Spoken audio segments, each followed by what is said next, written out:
अज्ञानतिमिरान्धस्य ज्ञानाञ्जनशलाकया चक्षुरुन्मीलितं येन तस्मै श्रीगुरवे नमः। नमस्कार दोस्तों, वैश्विक महामारी की इस विकट परिस्थिति में संस्थान के द्वारा नियमित कक्षाओं का संचालन नहीं किया जा रहा है तथा चलचित्र के माध्यम से ही कक्षा कार्य को पूर्ण करने का प्रयास किया जा रहा है।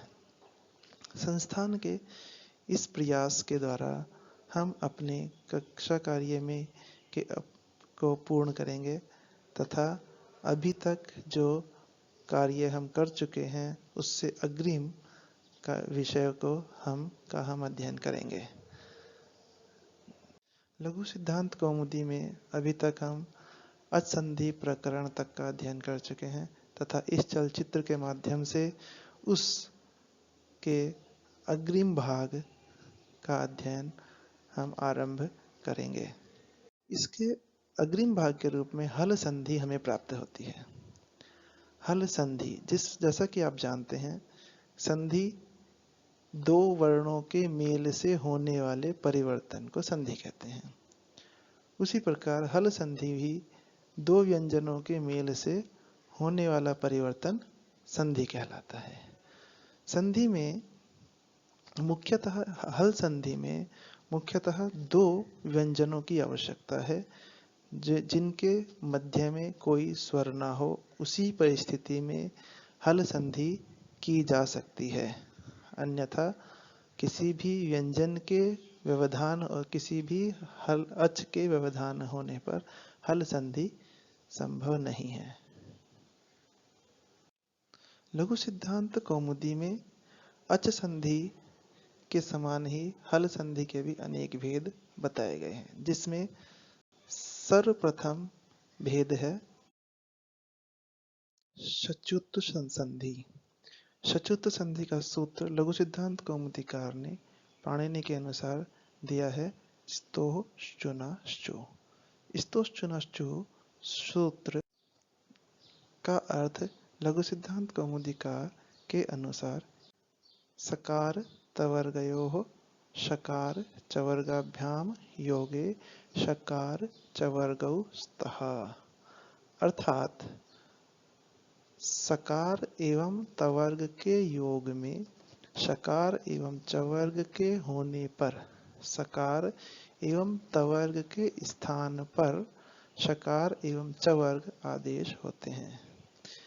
अभी तक की संधियों में आपने दो शब्द पढ़े थे, पूर्व एवं पर, तथा उस पूर्व पर के स्थान पर जो आदेश किया जाता था वह अधिकांशतः एकादेश का प्रयोग किया गया।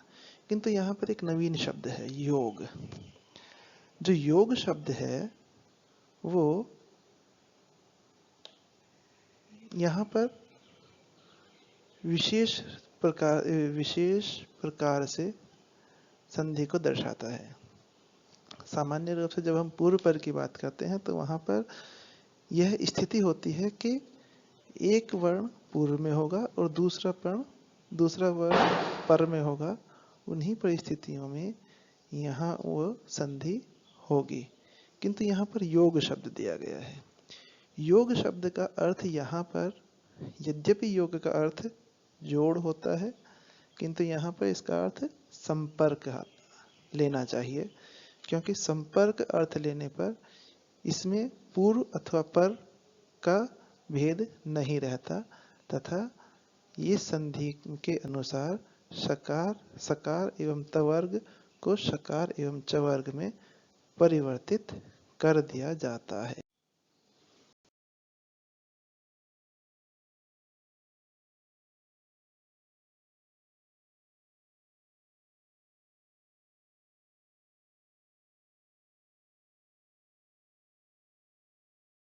इस प्रकार सकार एवं तवर्ग से परे शकार एवं चवर्ग हो अथवा शकार एवं चवर्ग से परे सकार एवं तवर्ग हो, इन दोनों ही परिस्थितियों में केवल सकार एवं तवर्ग का परिवर्तन शकार एवं चवर्ग में हो जाएगा तथा इस संधि के मूल रूप से जो कार्य है वह सिद्ध होगा। उदाहरण के रूप में हम देखते हैं कि जहां पर सकार एवं तवर्ग शकार एवं चवर्ग में परिवर्तित हो जाता है, जैसे सत चित, यहाँ पर सत का जो तवर्ग है वह चित्त के चवर्ग के कारण चवर्ग में परिवर्तित हो जाता है और शब्द बनता है सच्चित। इस यहाँ पर पूर्व एवं पर का कोई भेद नहीं है, केवल तवर्ग को चवर्ग में परिवर्तित किया गया है। इसी प्रकार हम दूसरा उदाहरण देखते हैं, याच ना। यहाँ पर याच के चकार के अनंतर ना का नकार है, अतः इन परिस्थितियों में भी चवर्ग परिवर्तित ना होकर केवल तवर्ग ही परिवर्तित होगा और शब्द बनेगा याच्या। अतः इस संधि में मूल रूप से सकार एवं तवर्ग को ही परिवर्तित किया गया है। इस प्रकार यह स्पष्ट है कि यह संधि मूल रूप से सकार एवं तवर्ग को शकार एवं चवर्ग में परिवर्तित करती है। इस संधि में केवल सकार एवं तवर्ग शकार एवं चवर्ग में परिवर्तित हो जाते हैं, वहां पर पूर्व एवं पर का कोई व्यवधान अथवा विशेष नियम नहीं है।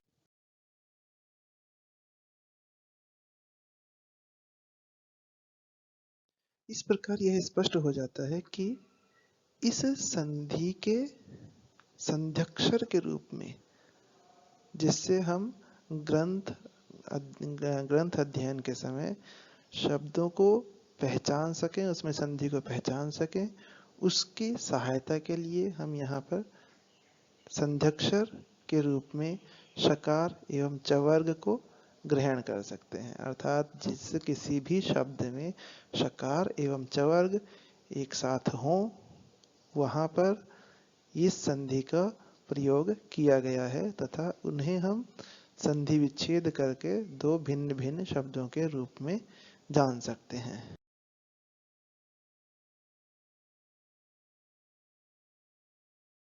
इस संधि के कुछ उदाहरण हम देखते हैं जिसमें हम इस संधि को पहचानने का प्रयास करेंगे। जैसे प्रथम उदाहरण हम लेते हैं, रामश्चिनोति। इस प्रकार का शब्द हमें ग्रंथ में प्राप्त होता है।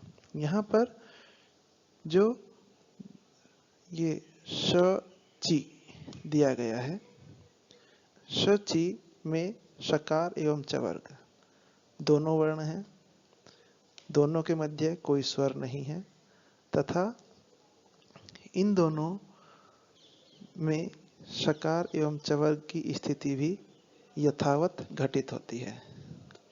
अतः यह निश्चित है कि जब हम इस शब्द को पढ़ेंगे तो इस शब्द को हम शकार एवं चवर्ग इन दोनों व्यंजनों के मध्य से इसमें संधि विच्छेद कर देंगे तथा शकार सकार में परिवर्तित हो जाएगा एवं चवर्ग यथावत बना रहेगा।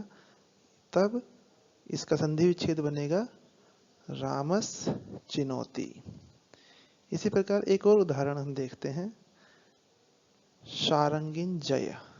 यहाँ पर य एवं ज ये दो व्यंजन एक साथ हैं जो दोनों चवर्ग के हैं। एक चवर्ग का पंचम वर्ण है और एक चवर्ग का तृतीय वर्ण। इन दोनों वर्णों को के स्वर के व्यवधान के रहित आने पर हम इसे संध्यक्षर के रूप में जानकर यहाँ से संधि विच्छेद कर देते हैं और संधि विच्छेद करने पर जो हमारा शब्द है वो बन जाता है, हमारे जो दो शब्द हैं वो इस प्रकार आ जाते हैं, शारंगिन जय।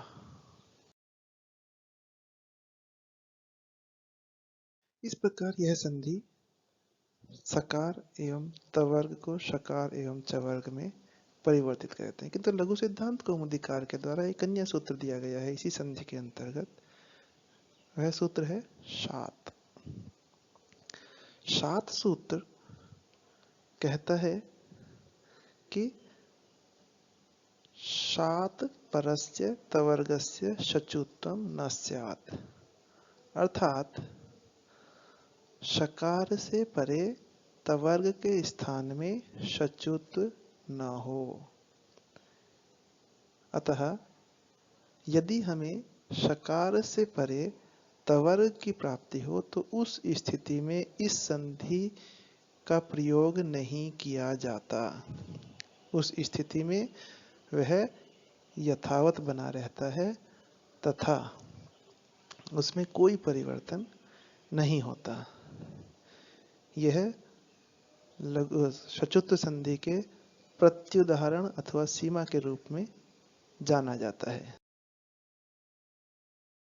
इसके उदाहरण के रूप में हम देखते हैं, जिस पर जैसे प्रथम उदाहरण है विष्णः। विष्णः में विष घन न, तो विष के जो शकार है उसके अनंतर तवर्ग का नकार आया है।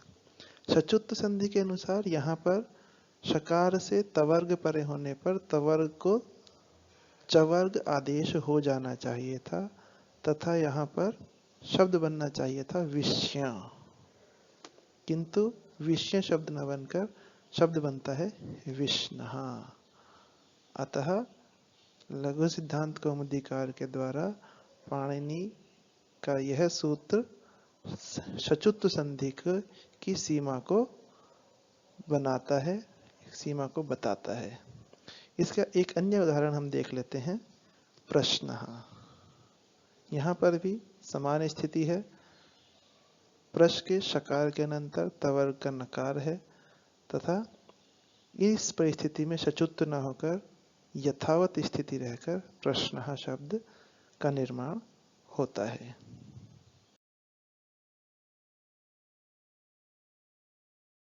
इस प्रकार आपकी यह शचुत्व संधि पूर्ण होती है तथा मैं आशा करता हूं कि आपको इस चलचित्र के माध्यम से शचुत्व संधि को समझने जानने में बहुत सहायता होगी तथा आप उसका अध्ययन कर पाएंगे। इसमें होने वाली किसी भी समस्या के लिए आप अपने व्हाट्सएप ग्रुप पर मुझे अपनी समस्याएं भेज सकते हैं तथा मैं यथावत उनका समाधान आपके समक्ष प्रस्तुत करूंगा तथा आप अपने अध्ययन को निरंतर गति प्रदान करें। धन्यवाद।